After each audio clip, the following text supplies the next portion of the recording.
are at Bara, and today we're talking about a condiment that everybody knows about, but they don't necessarily know you can make at home, Worcestershire sauce. So first of all, what is Worcestershire sauce for people who can't even pronounce it? It's basically a condiment based on vinegar, molasses, and tamarind. It's kind of like a European fish sauce, and I think it's changed over the years as people have kind of messed with it and added ingredients, taking it away. Ian Alvarez, the one that you get in the supermarket, they are the people who first made Worcestershire sauce, and there's been lots of, copycats and other people making it from there. But essentially, it's just a super spiced European fish sauce.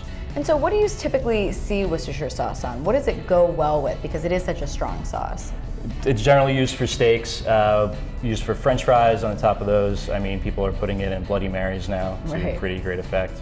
I think whenever you have a grilled meat or kind of a strong umami presence in something, Worcestershire sauce really goes well with it because it has all those characteristics. And so for a lot of people who say, oh, I could just buy this, it's like one of the easiest things to buy, what are the advantages of making it yourself? Since it has, fish and it has vinegar and it has molasses and tamarind and spices, it has a lot of things that you could control how much you want in there. Right. So with Ian Alvarez, you're stuck with one flavor profile. You want to make it yourself, and you say, I want it to be a little bit more sour, then you up the tamarind.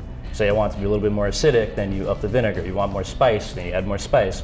So you could really kind of control it and then make it more suited towards your needs. You almost see the history of like British Isle imperialism inside of the sauce. Yeah. So I mean, every place that they went, every place that they touched, one of those ingredients is like thrown into that sauce. Yeah. And sometimes you do that, and you could have that just kitchen sink approach and end up with something really awful, and sometimes some kind of weird magic happens. The real thing is the balance of all those ingredients. And so let's talk about the Worcestershire sauce that you make here at Bara. What's unique about it? What are we doing today? In Japan, they use Worcestershire sauce.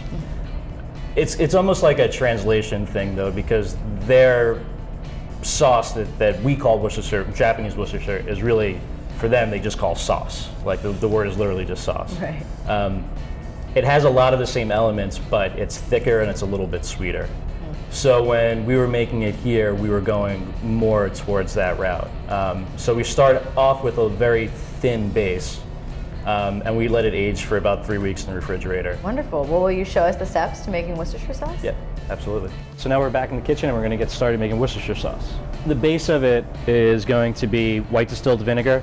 There's about a quarter of white distilled vinegar and about a half a cup of water.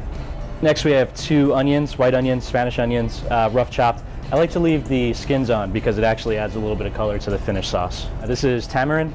So there's a couple of notes on tamarind. Tamarind comes in a few different forms.